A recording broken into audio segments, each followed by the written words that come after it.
Welcome to Joy of the Hang. I'm your host, Sharon Stevenson. Today, we're exploring the intersection of faith, fitness, and the deeply human desire to feel whole, body, mind, and spirit. My guest, Jim Foubister, is a pastor turned personal trainer whose life's work has always centered around helping people become the strongest, healthiest, and most aligned versions of themselves. After decades of guiding people spiritually, Jim realized that transformation doesn't end at the pew. It continues in how we move, breathe, nourish, and honor our bodies. Now he empowers clients to build resilience, restore energy, and reconnect with the purpose and presence within them. His approach isn't just reps and routines, it's about shifting from the inside out. Today, we'll talk about the journey from pulpit to personal training, the healing power of wellness, and what it really means to strengthen the body without losing sight of the soul. Welcome, Jim. Nice to meet you, Sharon. Nice to meet you. So tell me a little bit about your personal training journey. How did you get involved in personal fitness to start with? I was always really passionate about fitness, and I was like a competitive wrestler, MMA fighter, and got really into working out. It kind of became my life. It was like 3 times a day workouts, counting every calorie. And me, and I know something in myself and my peers where it became a little obsessive and it became kind of a burden of your life rather than something that makes you and helps you live a better life. And that's when I kind of started to cultivate a different perspective to put fitness in its place so that it all works for you instead of against you. And that's what I started when I developed a program. I started reaching out to people to try it, and it became a really empowering part of their lives to help them not just achieve their fitness goals, but to develop a better relationship with food and to make fitness something that's more like brushing your teeth, something that you do and you have a great plan that gets you to your goals that makes as little impact on your life as possible. So you just said something. How would fitness work against you? I think fitness works against you when it takes away time from your family, time from your other interests and hobbies. I always tell my clients life is about everything outside of the gym. It is not about the gym. The gym is just a place where you go and do efficient work. So I do a lot of hypertrophy training with my clients. That's all I train people in. And that's just getting the set volume we need to achieve our goals, pushing every rep to failure and getting in and out of there. There's a little time in our week. So most clients, it's 4 to 6 hours total for the week and Okay. 2 to 3 sessions. So let's go back to when did you start wrestling and MMA fighting? Let's go back there. Yeah. Then Venice, I started as a freshman, was pretty late into the game.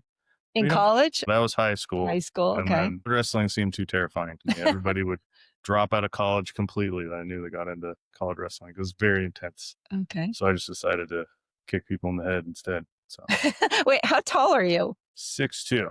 Okay, so Jim is 6'2", and he's a sturdy, strong Sturdy guy, guy. for those of you who can't see him. Wrestlers are all shapes and sizes, though, right? They're all different classes. Yeah, and MMA is you kicking people in the head. Yep, wrestling. It's a little bit of everything, and at different times, it's gotten to a wonderful point where it's its own martial art now. But used to go in and either be a wrestler or I had a taekwondo background, so I got into kickboxing, and that was kind of you just went in and hope for the best. Well, we'll just touch on this because I know we want to focus on fitness. But so when did the pastor path come in for you?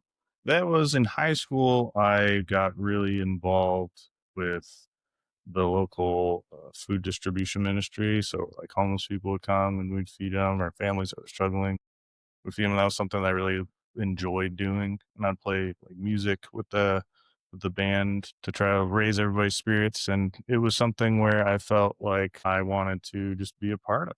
And that was kind of a struggle because it's not many people want to hang out with like homeless people and you know hear all of their problems because we got problems of our own.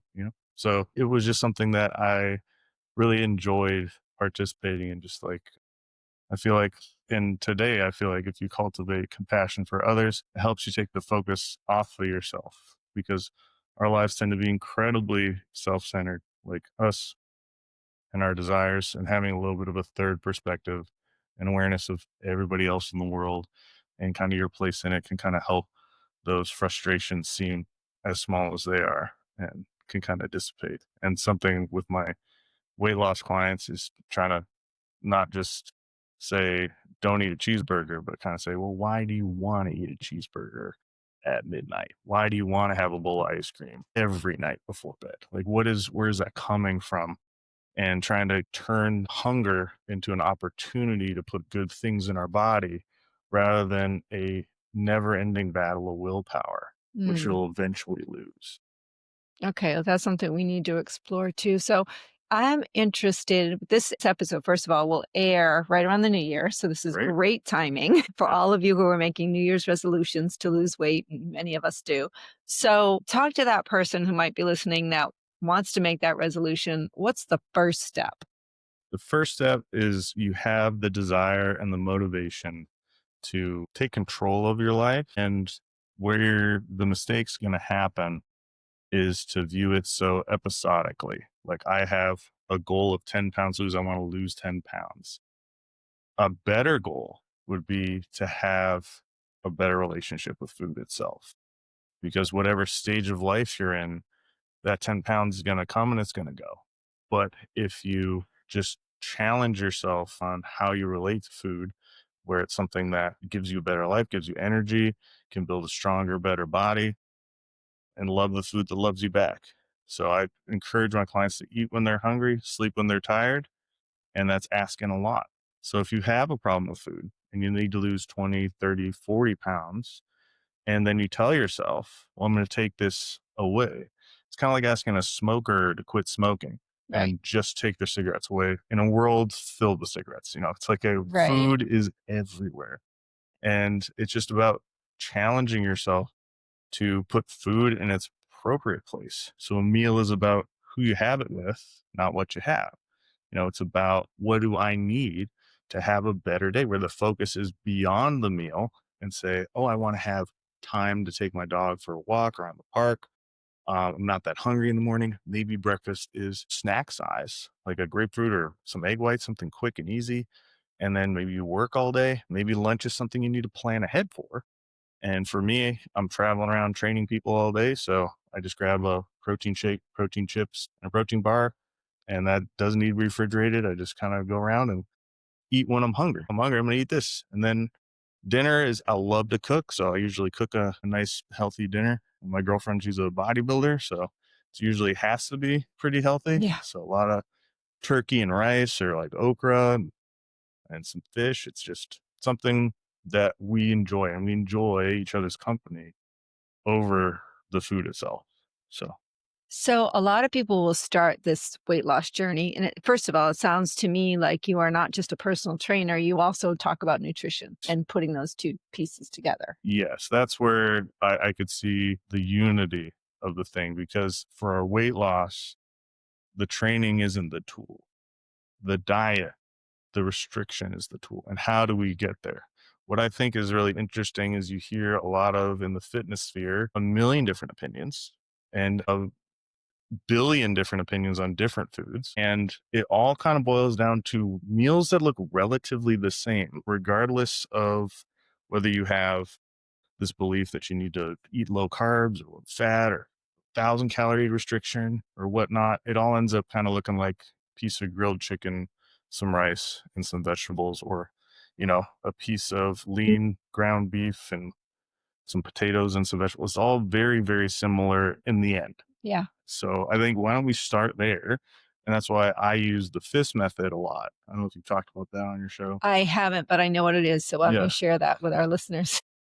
It's basically a portion guideline Yeah. that's a 1 part lean meat, 1 part starchy vegetable, and 2 parts kind of green leafy vegetables or low net carb vegetables like asparagus, broccoli. So you eat in that proportion of your fists, which scales to every person. So fist size portion of lean meat, fist size portion of potato, fist size portion of broccoli, fist size portion of tomatoes or asparagus or something. And you just eat that shape. And that's where I love to start with people because it's easier than counting calories, and counting calories can be difficult even for the most experienced weightlifter or bodybuilder or Mhm. whoever you are, Or we macros or yeah, they're all hard to track. that creates a life of weighing Yeah. everything, portioning everything out, and meals take twice as long to prepare, and they seem very inorganic in the sense where it seems like an unnatural way to eat. Where I feel like the FIST method is great on the go. You're not bringing your scale to the restaurant. You're just kind of like eating in that proportion, and it just tends to be a great starting place. That's my plan A for my weight So loss start with clients. portion size. Start with the FIST method and see how far that takes you. I have clients where that's taken them to 50 pounds of weight loss, and that's the only thing we've done. So we've had one 45-minute coaching session. We say, let's try this until it doesn't work. And then lo and behold, they're 50 pounds into their journey using the same method. And we don't have to ramp it up to what the next step would be, the calorie counting, once the FIST method stops achieving our goals. And after that, it'd probably be a meal plan, which is I consider to push yourself past how lean your body really wants to be.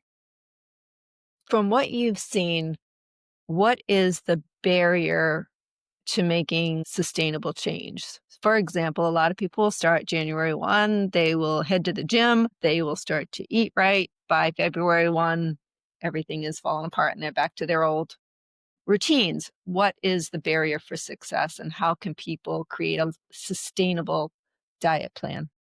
That reminds me of a conversation I had with one of my clients a few weeks ago where he said, how much of this is psychological?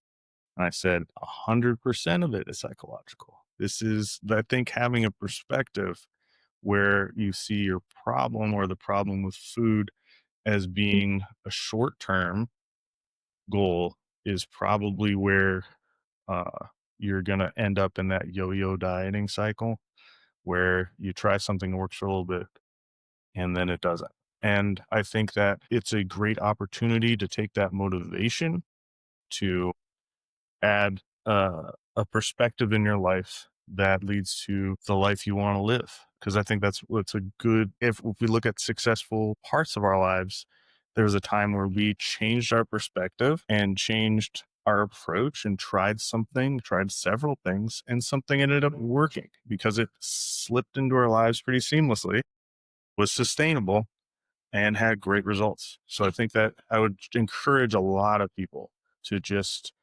be proud of yourself for having the motivation to try to change Yeah. and then taking those actions to examine your relationship to food and create some change in your life. And I think that's what the tools are. And I think too, the challenge from what I've seen too is somebody will start January 1. Well, then they've got Valentine's Day on February Mhm. 14th. And now they're, I don't know your feelings around alcohol yet. We haven't Mm. gotten there, but then they're all of a sudden they're having some champagne with their partner and they're having a piece of chocolate cake for dessert and enjoying the holiday, right? And so I think that all of a sudden they're like, well, maybe I've lost all this weight in January, but now I'm back to where I was and I'm just gonna that cake tasted good and I'm gonna just fall back into that routine, right? So there has to be that why. Like, are you okay with having that cheat meal and special occasion meal? Or like what would you say to someone that has a wedding or someone that has a special occasion where they know there's gonna be temptation? I would be 100% okay with the special occasion meals because it's our goals and our sight are so far ahead. So if a good pace to lose weight is about a pound a week, and you go into those meals with the understanding that it's 3,500 calories are in a pound of fat. So if you aren't going to overshoot that by 3,500 calories, which would be a truly extreme indulgence, I think the villainy of the food, like the one glass of champagne with one slice of chocolate cake, is not going to make a big impact on your year. It might make a big impact on your day, but not your year. Right. And I don't think that your diet should forego all the wonderful things life has to offer, like the holiday season or like Valentine's Day or your anniversary or a birthday dinner or a friend's wedding.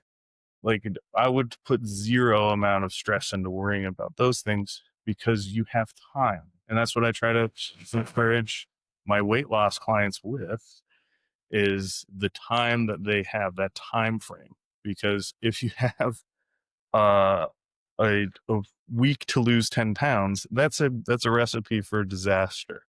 If you say, I'm going to make some changes to my habits and I'm going to lose weight, and I'm going to add 10,000 steps a day. I'm going to add 3 hypertrophy training workouts a week. I'm going to add the FIST method to my strategy, and I'll see how far that takes me without breaking down psychologically. We have to empower ourselves to get this under control for the rest of our lives, because that's when the real benefits come. Losing 10 pounds when you're 25 isn't going to make a difference to you when you're 70 years old. Establishing habits that last your lifetime, that lead to an optimal body composition well into the later years in life, are going to give you a decade more mobility and like survivability than if you had just done this episodically. It needs a drastic change for a short period of time. So, Jim, what I'm hearing is eat the cake on Valentine's Day, just the next day, get back on track and get back into a healthy lifestyle. Yeah, but absolutely. enjoy and don't beat yourself up. Enjoy those special occasions. It's not going to ruin the entire year. Correct. Okay, got that. Excellent. So, Jim, how often should we be going to the gym? And for how long should we be working out? And is that an independent by person question, or is this a uniform what you would recommend for everybody? I would say the guideline to take the journey from a beginner all the way through an intermediate weightlifter. So everybody that doesn't have their eye on the stage to be a bodybuilder, this is going to take you the whole way. A good guide to start with is 10 sets per week on body parts you want to maintain your muscle on, 20 sets per week on body parts that you want to grow. So you can look at your day, how you like to work out. Some people love to be in the gym every day, some people don't.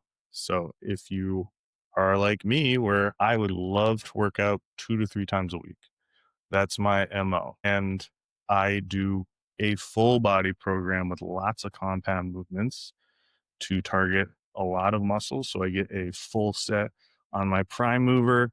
I get half a set on my tertiary muscles in that movement. So my set volume gets really high in 2 workouts. And on the third workout, I can bump those target muscle groups into that growth um, paradigm with the 20 sets. So if you're working 2 to 3 times per week, are you there for an hour, 2 hours? How long do you tend? I say everybody's got an hour and a half amazing workout in them and working up to that point. And with my clients, I say, we got a great hour and a half workout and we give ourselves 2 hours to do it, because I do a lot of teaching and a lot of talking. If you look at your schedule and you say, I can't do that, but I can do an hour a day, maybe a little more frequently. If you like working with the trainer or not, I think working with the trainer is great at some level. Maybe it's once a week, maybe it's once a month, to check in, get your homework, get your program, and just see how we're doing. Because it's something that execution adds like maybe 10 to 20% at the higher levels, but can be everything when you're starting out. So it's just something great to keep in mind as you're looking at your week and how fitness fits into your life. I don't like the programs that have you up at 5:30 in the morning, running around doing whatever you need to do, completely disrupting what makes a great day for you. Because maybe you like to wake up and have a cup of coffee and walk the dog. And I tend to look at the cardio element and say, I use a step goal for most of my clients. The step goal, okay. So that's going to get us to our natural leanness level, like when your body starts to fight back, how lean you want to get. And that's when the Stairmaster is a beautiful and horrible device that will get you as lean as you could possibly imagine as you introduce it into a good basis for your diet and your nutrition and your fitness. You like the Stairmaster better than the treadmill? The Stairmaster is proven to be something that'll help someone who's gunning for, gold on the stage. If they want to get from 11% body fat down to 5% body fat, the Stairmaster is kind of an inevitable. And I have a love-hate relationship with the Stairmaster. Absolutely. How long should it's kind of set for 20 minutes, but how long should you? Yeah, you do it as much as you need to get the job done. If you have all the time in the world, then just walk your dog. If you have goals in that interim period and you want to push past that level, then you're looking at probably 30 minutes a day, Yeah. maybe even higher than that, depending on how hard your body's going to fight you to get to that optimal leanness. So, a couple of questions. We talked about strength training. So, you're saying 2 to 3 times a week for strength training and every day for cardio, meaning 10,000 steps. Absolutely. And what's the science behind that 10,000 number? Why is it? I've always wondered, why is it 10,000 steps? It seems to be kind of the most amount of activity that your body will not adapt to over time. So they did a great study where they compared indigenous people group that ran their food down. So they would run and hunt and catch their meals today, and they were getting about 25,000 steps in.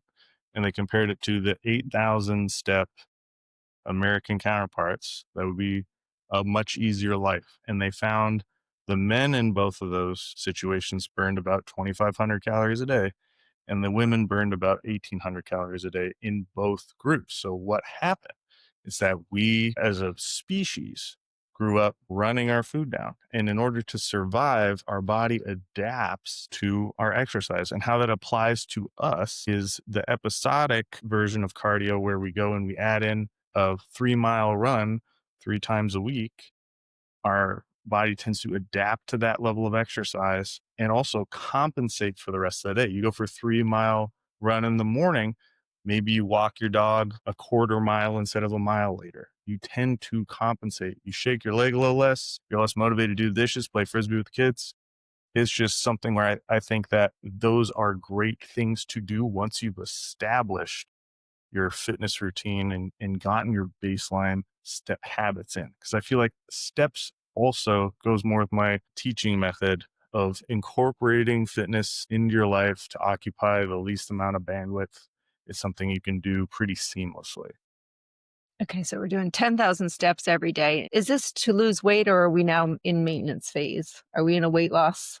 This is where I will for all of my clients, whether we're building muscle, whether we're burning fat, whether we're just trying to maintain the 10,000 steps is a great basis, because I believe even in a maintenance phase, it allows you to be consistent and add in a little more nutritious food or even a treat. I'm a cheeseburger guy. So if I have my 10,000 steps and that's a whole cheeseburger right there, All instead right. of just sitting on my butt and not eating. Yeah, right. Or eating the cheeseburger and then you're putting the weight Not, back on, exactly. right? Without the steps. Okay, so we have step one for our new year. We're going to eat meals fist size, Yeah. our food, right? We're going to make our portion sizes smaller. Fist of protein or a lean meat of some sort. What about if you're vegan? If you're vegan, then I do not recommend the FIST method. I would recommend probably staying away from a lot of the processed foods, because I believe that that is another wonderful part of the FIST method is there's no processed foods involved. So just cutting those out, you'll eat 30% less calories. I would look for my protein from more supplemental sources, kind of like higher doses of like pea protein or plant-based protein shakes along with your food, because vegans used to be the healthiest, leanest people in the world until every company got wind of it and started making very high calorie and tasty vegan foods. And now that has kind of lost its merit. So if you're vegan, just go about your business. And stay away from processed foods and just keep an eye on that protein, because those are the people where we want to look at protein quality as well. Like a peanut protein is pretty low quality protein, scores about 60 out of 100 compared to like meat's 90 out of 100. So it's for bioavailability. So I would say for vegan people, just stay away from processed foods and you'll probably live a very lean and healthy, happy life. Okay, so that's a big one. So no processed foods. So by processed foods, you pretty much mean anything in a box, Hmm. anything with an ingredient you can't pronounce, that kind of thing. So we're talking whole foods, Yep. plant-based if possible, but you also believe in red meat, fish, chicken, all of the above, right? Yes, absolutely. Okay. So we've got fist size, whole foods, any of the above proteins, but no processed foods. So we have to eliminate that. Are we eating 3 times a day? How often are we eating? The beautiful thing about the FIST method is you eat when you're hungry. Just eat So when you're hungry. if Okay. it's 3 times a day, 4 times a day, 5 times a day, you can have great weight loss and build that intuition and that intuitive connection between hunger and nutrition just by eating as needed. And if you can look me in the eye and say that you can eat 5 whole baked potatoes a day, I would just be in complete disbelief because go ahead and try and eat a fist-sized portion of baked potato, fist-sized portion of grilled chicken, and 2 fist-sized portions of broccoli. How much are you gonna be able to put away in a day? And what I love about the fist method is the tastiness factor. It is a 6 out of 10. You eat that food, it's okay. You get it down. We don't wanna have a diet where every meal is a 10 out of 10 deliciousness because we're going to be motivated to eat a lot more of it. Right. That We makes want sense. to use that natural, it's okay. A baked potato's fine. It's not a french fry. It's not mashed potatoes. It's a baked potato. It's kind of middle of the road. And that's exactly where we want to live. And when we go out and see our families or celebrate with our friends, we're going to have all the tools to enjoy something for what it is, a special occasion, a treat, things like that, not a part that's necessary in every meal. So I like this. We're eating food more for fuel Mhm. than for, well, somewhat for pleasure, but more for fuel. You're thinking Yes, of your relationship with it, like you said earlier, is a little bit different. We're absolutely, thinking, how is it going to optimize our body working the best it can work, right? By absolutely. giving it the correct fuel. So we're starting with, we've got our fist-sized food meals. We've got 10,000 steps a day, every day, 7 Every days a day, week, every day. absolutely. And then we have gym 2 to 3 days a week, hour and a half or so strength training. So, do you believe in, or where should yoga, Pilates, all the other spin, Orange Theory, all of those other classes, where does that fit in? They are once you have your base of fitness established, they're wonderful things to add in as you enjoy them. So Okay. some bodybuilders will add in Pilates for extra mobility, yoga maybe to stay centered. I think it's a beautiful spiritual practice that helps you just refocus yourself and things are good. So all those are wonderful things. In my perspective, on the other line, when my clients are 20 hours into conversation with me, really drilling down into the questions. They get to my hard line. I am in the evidence-based training camp, we work out to exhaustion. We build muscle when we're doing this, and then we burn fat when we're doing that. So to me, the world's very black and white. And all these other wonderful things like cycling and rock climbing, they're a great way to get out and enjoy it. But I wouldn't, if you hate rock climbing, don't go rock climbing. If you hate Pilates, don't do Pilates. Okay. Find something you love and do that.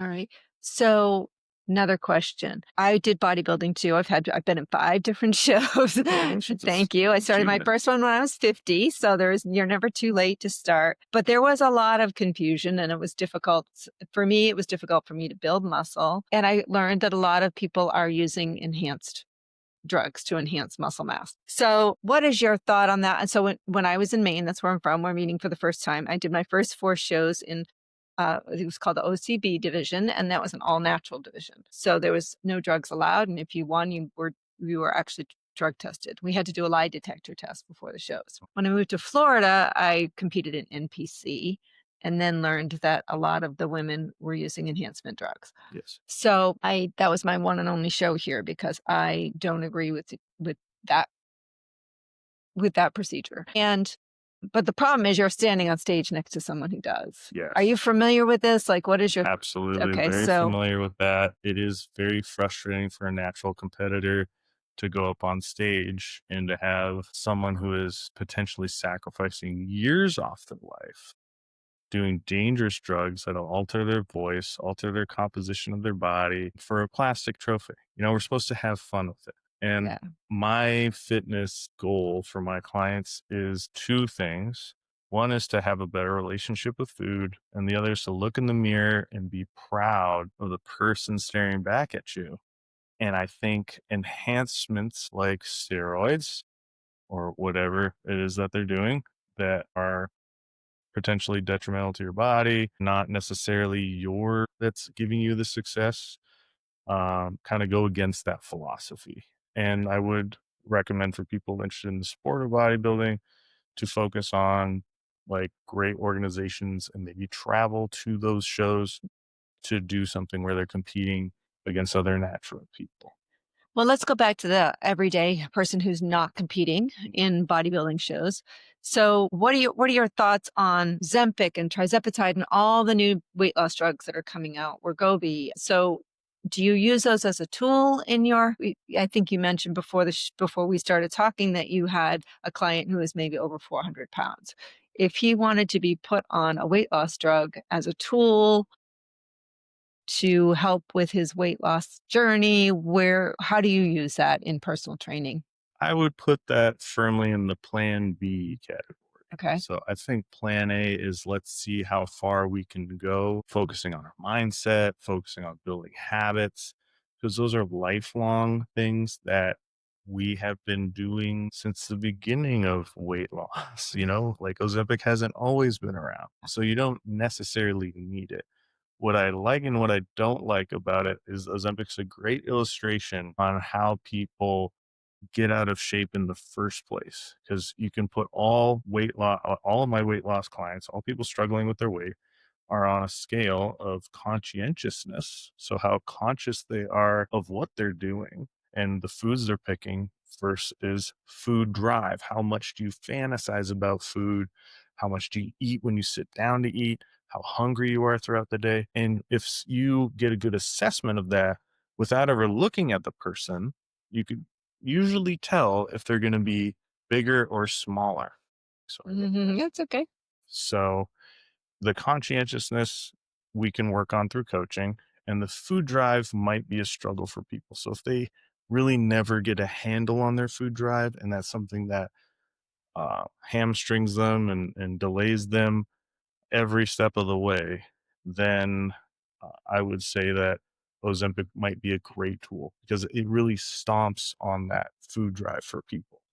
I understand there's a lot of side effects. Every weight loss drug that you could imagine will have side effects. But if what's at stake is being 100 or 200 pounds overweight versus the potential side effects of an Ozempic, and we've tried plan A, then I do think I appreciate that it's a tool in the toolbox to use as needed. I like that you consider being more mindful and consider a little bit of mental health when you're talking about weight loss, because I just had a guest on last week that I was mentioning to you who lost 161 pounds. And she shared that food was not the cause, it was a symptom of a deeper problem, Mm. right? So she was using food to make herself feel better or to hide certain things. So, are you able to address kind of the mental health part of what's going on behind the scenes? Because it's not often if someone gets to 400 pounds, over 300 pounds, it's not just because they're eating Chick-fil-A every day. I mean, she said she was eating 9,000 calories a day, which is not easy to do, right? That But Yeah, that's when McDonald's was supersizing everything. yeah, You do that 3 or 4 times a day, right? It's yeah. not hard to get to 9,000 calories. So she really had to do a lot of work with therapy and other things to get the weight off, and it took her 15 months to get that weight off. Are you able to look at the whole person that way as you're training and not just say, "What are you eating and how much are you working out?" Absolutely. That is what my goal is when I train with people. I'm not just training them and showing them what to work out. We talk the whole time. And for the first maybe like 5 or 6 sessions, we getting to know them and their habits. And I like asking questions like, well, what do you think was the food or the habit that got you in this situation in the first place? Yeah. And for one of my clients, it was a latte. They would go to Dutch Brothers and get 1,700-calorie latte once or twice a day.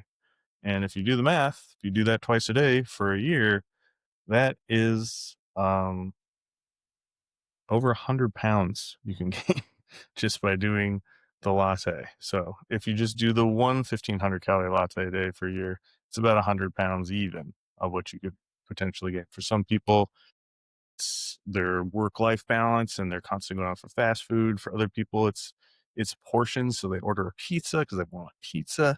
Now they have an entire pizza, and who's going to want to eat that over the course of a week? They eat that half of it tonight, half of it for breakfast. It can identify how they use food, whether they're conscious of the calories or not. It sounded like who you were speaking to was very conscious of what they were doing, Yeah. and maybe that was a little bit of a deeper level of self harm in what you're doing. Because a lot of times we just eat our feelings. We want to, if you want to feel differently, you can do something different. You can take something like food or drugs, or you can think differently about your problems. So that's kind of like in fitness, that's kind of how we go about it. You know, we do something, we exercise, we take something, we have a diet plan or a nutritional plan, but ultimately what's going to work the most is to feel differently. So we think and have our perspective changed when it comes to food itself. I'm laughing because I have to share a personal story because a lot of times a life change can be can exasperate this. And so after I went through my divorce, my girlfriends would say, "Hey, are you seeing anybody?" And I'd be like, "Yeah, I'm seeing two people every night. I'm in bed with Ben and Jerry." Mm, So it would be every absolutely. night on the weeks that I didn't have my children, I'd have a pint of Ben and Jerry's, and that would be my comfort food. That's who I spent my Absolutely. time with. I'm like, "Yeah, I'm dating Ben and Jerry." We have a really great relationship. Sometimes, and that's why I say it's like kind of like if you're quitting smoking, you get the nicotine patch. Here's the nicotine patch equivalent to almost every snack food now. We Yeah, live in a day and age I would have dreamed about when I was, a younger man coming into fitness because we have protein ice cream, there's yeah. protein chips, there's all these wonderful snacks that I say to my clients when we have a plan, let's bend, not break. You want a candy bar?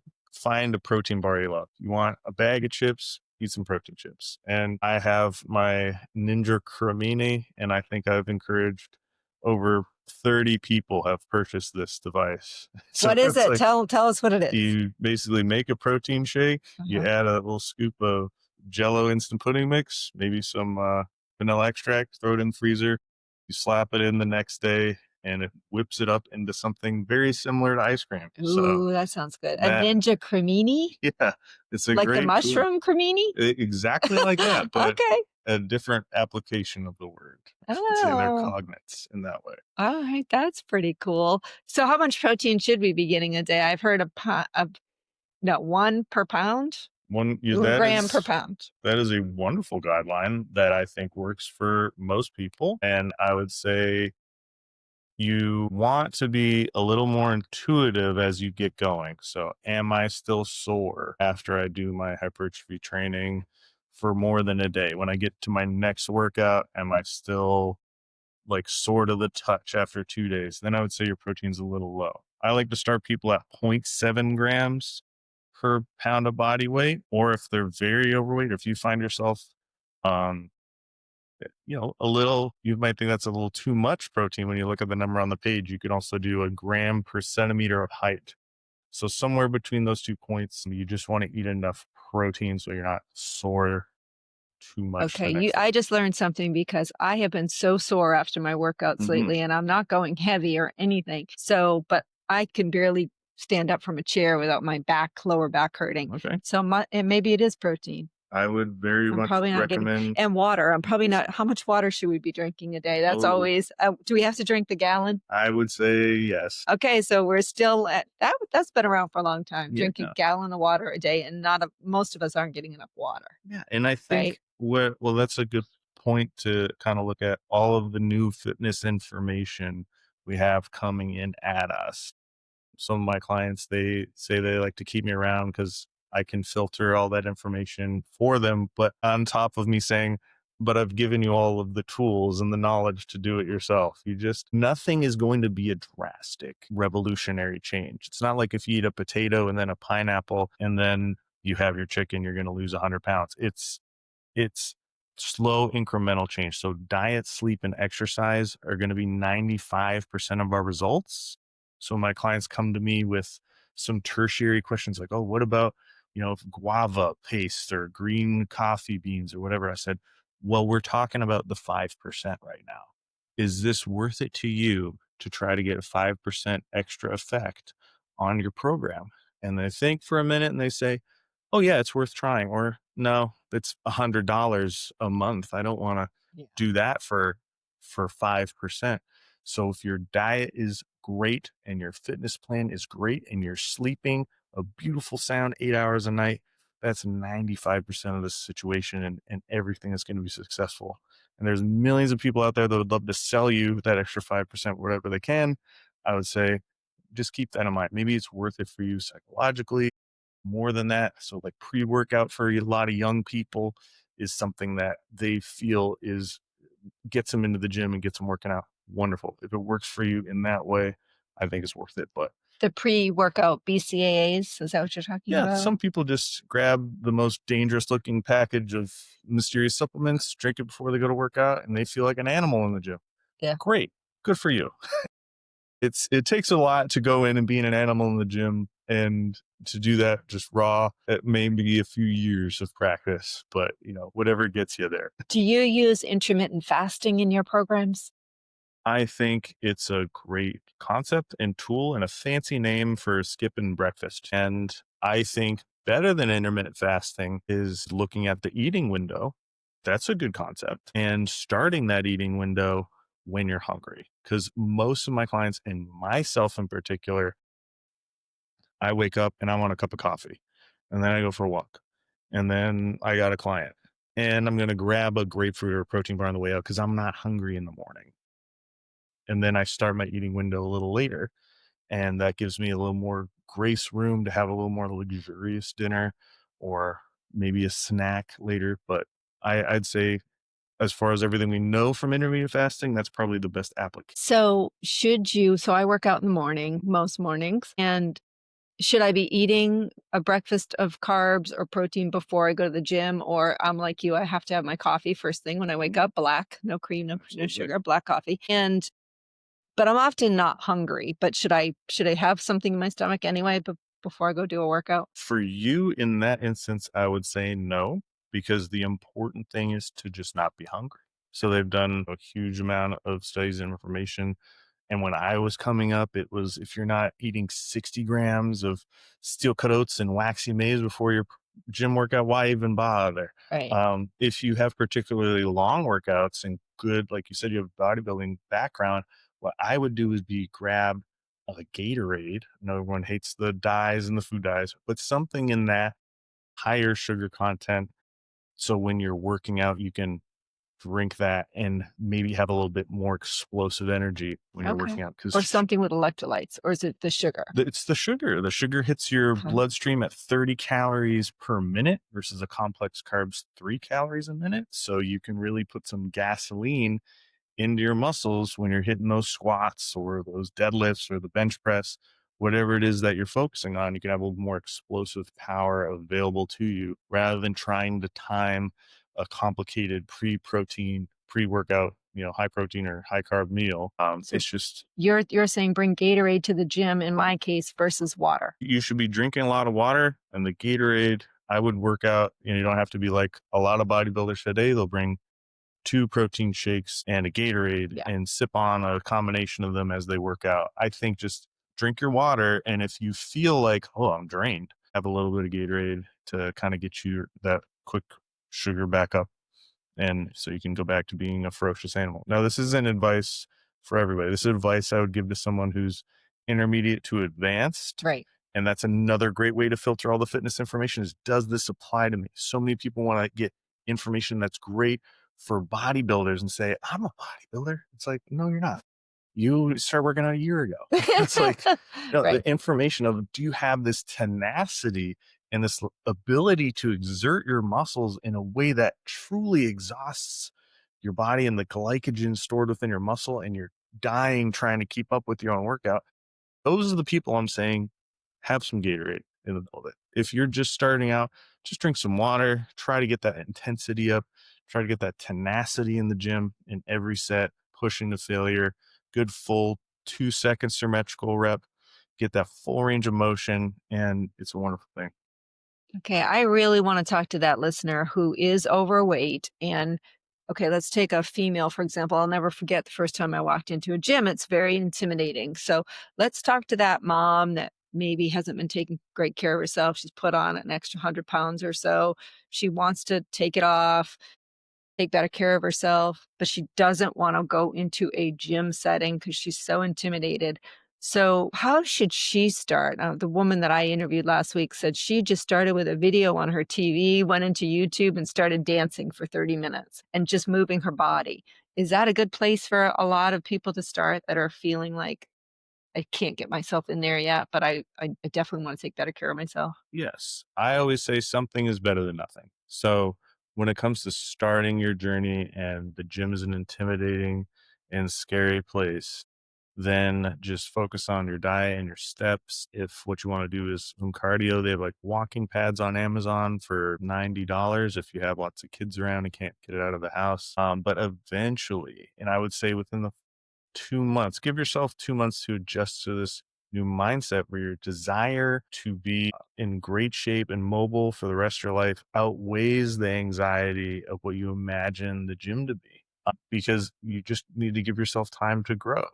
So some people, when they're quitting smoking, it's not cold turkey. It's like just like in fitness and smoking. In my analogy, this podcast is we'll take steps. And what I would be concerned about is telling someone that that home workout is going to take them from A to Z. And I have to say, we want to, as we lose weight, hold on to the muscle we have. And when we have high enough body fat percentage, we can even build muscle as we lose weight. That's the privilege of the obese. It's not something an incredibly lean person can do. So we eventually need to get in the gym to hold on to that muscle as we're losing weight. Because losing muscle, depending on what stage of the game you're on, like if you're 65 or 70 years old and you say, I'm going to go on a crash diet, get my steps in gym, and I'm not going to go to the gym, I'd say it's better if you didn't, because losing muscle mass at those stages can make you immobile. It can be that atrophy that leads to a spiral of immobility. And that's what I would love to see people avoid and just make some peace with the gym. I built a gym in one of my clients' home for $2,000 worth of equipment, and they can have the best workouts of their life. It just, at some level, we're going to have that desire to hold on to our muscle outweigh the fear of strength training. And muscle mass is so important as we age, but I do also wanna mention that when people are on Ozempic and other weight loss drugs, that also,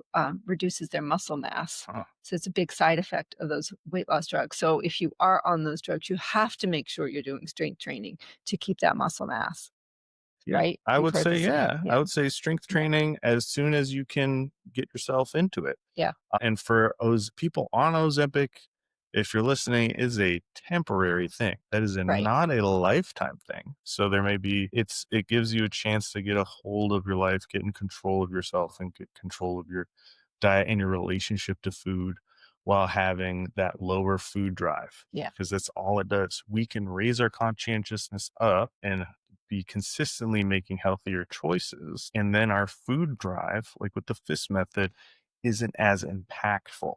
So it's just a temporary tool. Well, and, I can understand why people wanna go towards that. I mean, what's our obesity rate in this country? Something like 70% of Yeah, people are considered obese, right? I would agree with you. I Yeah. think it's a big number. You also mentioned how important sleep is, and getting 8 hours is the optimal S- amount of So sleep we should be getting. the studies that I've read and applied to the programs that I design show one interesting thing, and that's at that 7-hour mark, which is if you sleep below 7 hours, your body will target lean mass over fat when you're losing weight. When you sleep over 7 hours, so you're getting in that 8-hour range, your body will target fat over lean mass as we're losing weight. And I want to put give every advantage available to my clients to hold on to the muscle and build muscle while they're losing weight, because they're going to be much better off, because that can be a little bit of the experience of losing 10 pounds and looking in the mirror and not seeing any change, because what we're looking at is our body fat percentage. And when the fat goes down and the muscle goes down, you're not going to change that body fat percentage. It's just going to look the same. So that's where I consider myself dollars to donuts with my clients, a body composition coach. Like I coach your body fat percentage. And my methodology may be a little more holistic, as they might say, where I'm looking at your psychology, looking at how you approach food. But at the bottom line is, I want you to have more muscle and less fat. So, one other thing my previous guest shared was that when she started to lose the weight, she also started to lose a lot of her friends. Have you also considered the social aspect of weight loss? Absolutely, because our culture is completely oriented around drinking alcohol and eating food.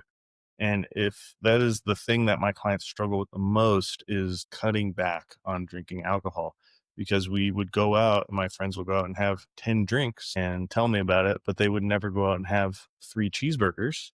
But that's the same impact calorically when you just calculate it all out. So one thing we need to Interesting. keep in mind is to be adults, take accountability for everything that goes in our body, and to be adults and not succumb to peer pressure when we're out. You can nurse a Mick Ultra in a water for a few hours if you're out with your friends, or you can order a salad when you go out with your friends. And also, if like the only way you interact with these people is when you're blackout drunk, maybe they're not good friends. Maybe we Well, should talk to people that we can enjoy the everything that life has to offer. right. And I do say, you know, be as social as you can be and socialize more with the people who respect your journey in the stage of life you're at, where you're going to be cutting out most of your alcohol and, those extra desserts at dinner. Yeah, and on a deeper level, she found that a lot of the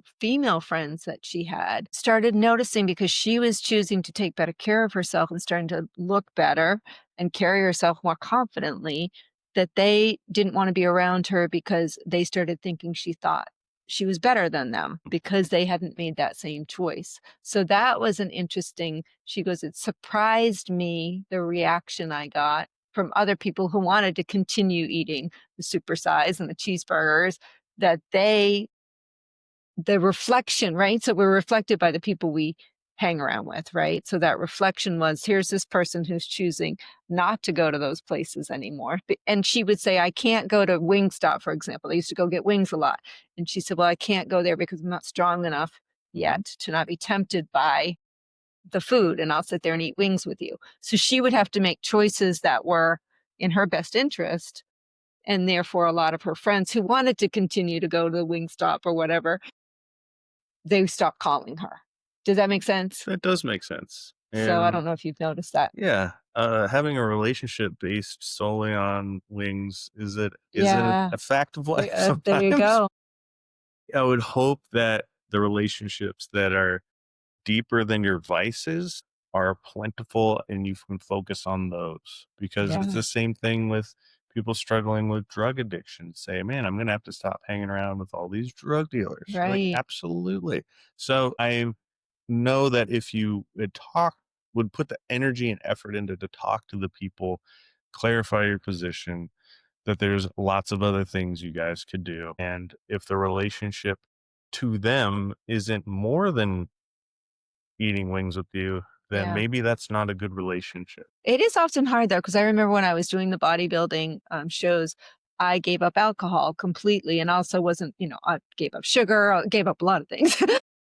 But anyway, and became very intentional and mindful about what I was eating and doing with my days. So during that time, I do remember, because I have a social group that they enjoy drinking and going out for happy hour and cocktails.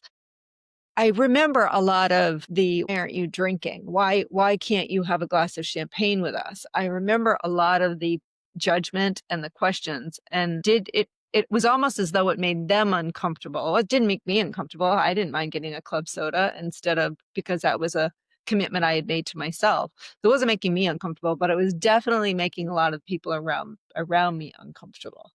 Does that make sense? I've experienced that as well. Like if you're in a contest prep, or like when I was cut weight for a fight, it's you're usually pretty irritable and nobody wants to be around you anyway. I So wasn't that problem irritable. solved. The other part is you're social. You might find different ways to socialize with people. Like Yeah. My girlfriend and I are coffee people. So instead of having a night out where we're, tearing up the town, drinking and doing whatever, we have a lovely morning with a cup of coffee and walk the dog around the park and say hi to everybody. And then I have a beautiful day ahead of me. And I think that's a different way to live your life. Right. Do you It's mostly live a sober lifestyle? yeah, I Yeah. maybe drink maybe 4 times a year. I just don't. I am a very relaxed and chill person. So if I drink, I just go have one and I'm like, "I need to go to bed. I'm gonna go take a nap." That's why I like coffee. It gets me a little up and I have a little more energy and it's easier to relate to me. So, Yeah. but most of the time I'm like moments away from a nap and it's a great way for me to live my life.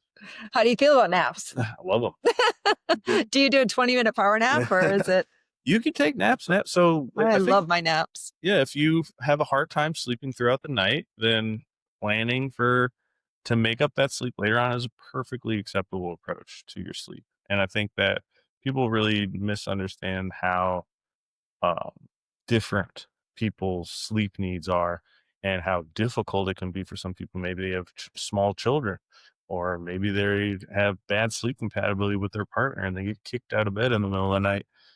A nap is a great thing to have a tool in your toolbox, having a great day. Yeah, I agree with that. I agree with that. So, anything else that people should know about? We've got sleep, we've got portion size, we've got walking and strength training. We have maybe changing our social habits a little bit.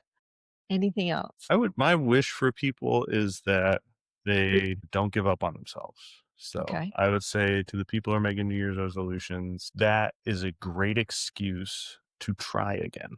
But no matter where you are in your life or when you're listening to this, always just look and believe in yourself that you can always be the best possible version of yourself. And it's not that far away. Even my clients that have to lose 200 pounds, they're only 2 to 3 years away from having their dream ideal body. It's not a super long journey. It can be a tough journey, but always use that motivation that you have in the moment to try to form a habit that becomes discipline later on. So that's what I would say is we have this ebb and flow of motivation. And motivation is where we all start, but it's gonna go away. It goes away with like bad comments from our friends when we're out and not Mhm, drinking, or it mhm. comes from the temptation of our family and we're at Thanksgiving dinners, like, oh, you loved the pie with the eclair on top with the scoop of ice cream and the whipped cream. You eat that all the time. It's like, well, the motivation is a very fragile thing, but while we have it, we use it to form habits that become like brushing our teeth. It's just something we do. And that's where my desire is for everybody in their fitness journey. Fitness becomes a habit that you pay very little attention to. So your Yeah. mind can be focused on loving your family, enjoying your friends, accomplishing your dreams and your goals. Because fitness, at the end of the day, and the sad part about it, when people have invested so much time and money with me, is supposed to be a very small part of your life, very small. Well, but I wanna add to that 2 things. 1, first of all, people invest in a lot of areas of their life, and the most important investment is their health, I agree. because without your health, you're not gonna have retirement age to enjoy whatever money you put aside for travel or anything else, and you wanna be healthy enough to go hiking or be active on your vacations and get up and down from a chair and up and down from the toilet seat, right? So, there is no better investment than your health. Number 2, I wanna make it for all the women out there that do go back to being intimidated at the gym. What really helped me at the gym when I went in there, because it is overwhelming when you go in there and you see all the male weightlifters that know what they're doing and you don't know where to start, and you see all this equipment that's so foreign and you don't know what to do with it. It is very intimidating. So what I encourage you all to do is hire a trainer like Jim that can walk you through that. And also the best thing about hiring, which is what I did, by the way, I've had several trainers, and the best thing about that is they keep you on track, they keep you accountable. They're someone that has your best interest at heart, and they check in with you, and that is huge. And, again, people will hire a therapist for their mental health and spend a lot of money on that. To me, it's just another area for me to spend money that it's worth it to me because it's taking care of the most important asset I have, which is the one and only body that I'll ever have. So I am going to encourage, how would people get in touch with you if anybody wanted to work with you? Are you taking new clients? In person, it's a little difficult at the moment. I have a Yeah. wonderful roster of people, but people's journeys come and go, the beginning and end. You can just go to jimfoubister.com and reach out to me that way. And at some level, I have a fitness app that I use for my clients, and I would invite people if they're interested in working with me for about $100 a month digitize their program and we can check in Like, email yep. and I can take on a lot more people that way. And Okay. that's what I would be interested in doing. I Yeah. love my clients, but I'm training people 7 days a week in this lovely sunny Sarasota, Florida. And it's the best life I could have imagined for myself because I get to participate in all these transformational journeys and share joy and build joy and give this gift of another 10 years to these wonderful people. Yeah, and the way I like to use trainers too is sometimes I'll hire somebody and work with them one on one for maybe a month, so maybe 2 or 3 times, and then switch over to the virtual program because then at least I've got a familiarity if I don't know how to do a certain exercise that you've prescribed, then I can say, all right, can you quickly show me? And then I can go off on my own and do it because and to be honest with you, I don't know how you feel about this, but sometimes trainers will throw in these exercises that are a little bit advanced, and you really don't need to do these advanced moves.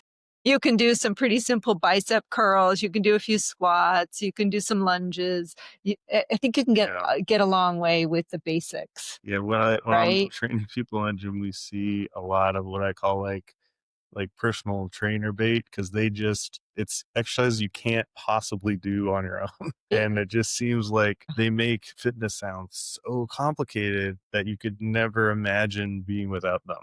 And I tell my clients at the beginning the opposite. I say, I'm going to teach you absolutely everything you need to know to get from point A to point B, the body you want.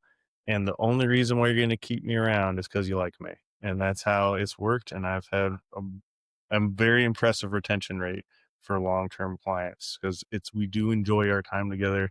And they've, even though I've said ad nauseum everything they need to know, they choose to ignore me and pretend like they don't know what they need to do right now. I know, but I love the phrase what I learned in college, keep it simple, stupid, the Absolutely. KISS. And that's how I apply it to fitness because just keep it simple and that will keep you motivated and keep you coming back. Yeah. Because I can't tell you that some of the trainers that I've worked with, I've had to like YouTube some of the exercises they've asked me to do because I'm like, I have no idea what that means and what that is. And I've had to watch it. I'm like, oh, okay, that's just this, right? Yeah. So, yeah, so it's pretty much you just want to make sure you're working out your chest, your back, your biceps, your triceps, help me out here, Your your legs, your legs, your glutes, hamstrings, your hamstrings, glutes, quads, your calves, and special attention for the people out there. shoulders. Your medial delts aren't a prime mover in any movement except the lateral raise. So that's something that Uh, I harp on. yeah. That and calves, we kind of have to take special attention to do on their own, where compound movements can kind of hit everything else. But what I'd say about like having a trainer is I feel like my biggest contribution outside of the program and outside of just the time spent there is just having someone to coach you Yeah. through any questions. It's almost like a sponsor, to when you are confused or demotivated. That's a wonderful aspect of the program is just to encourage people and just having someone there that's encouraging you to be the best possible version of yourself for the longest possible time, I think is a great thing to have on some level. Well, and I say it this way, I'd rather pay a trainer to help me with my wellness than pay a doctor to deal with my illness. Yeah. Right? There's a quote we can use. Pay a trainer to take care of your wellness, or you will be paying a doctor to take care of your illness. That's Very how it clever. goes, right? All right. So speed round, we've got to wrap this up. Morning workout or sunset walk? Sunset walk. Okay. One food that you would never give up. American cheese. American cheese. 2% American cheese, yeah. Okay. Favorite scripture or quote to train to? The tough one. Probably Romans 8:28. All things work for the good of those who love God and are called according to his purpose. Just like everything's gonna work out. Everything's going to work out. Amen. Do you have a gym mantra? Probably the keep it simple stupid is a good one because I love simplicity. Keep it simple. Just, I guess if you're gonna take my program philosophy, just 10 cents for maintenance, 20 cents for growth. If you get that out of this, you're gonna be doing great. Excellent. And what brings you joy right now? Oh, lots of things. Just being nice and warm in Sarasota. In December, Yeah, when half the country is in snow. this beautiful weather brings me a lot of joy. Me too. Me too. Although I was just in Boston, that brought me a lot of joy too, but that's where my daughter is. Yeah. It's all about the people, not the place. Absolutely. Home is where the heart is. Exactly. So, Jim, thank you for sharing your heart, your story, and your wisdom with us today. Your journey is such a powerful reminder that transformation doesn't happen in one dimension. It's emotional, physical, spiritual, and deeply relational. You embody what it looks like to hang on, grow, and honor the whole self. To our listeners, your joyful act today. Pause for one intentional breath, ask your body what it needs. Then give it one small act of care, movement, nourishment, or rest.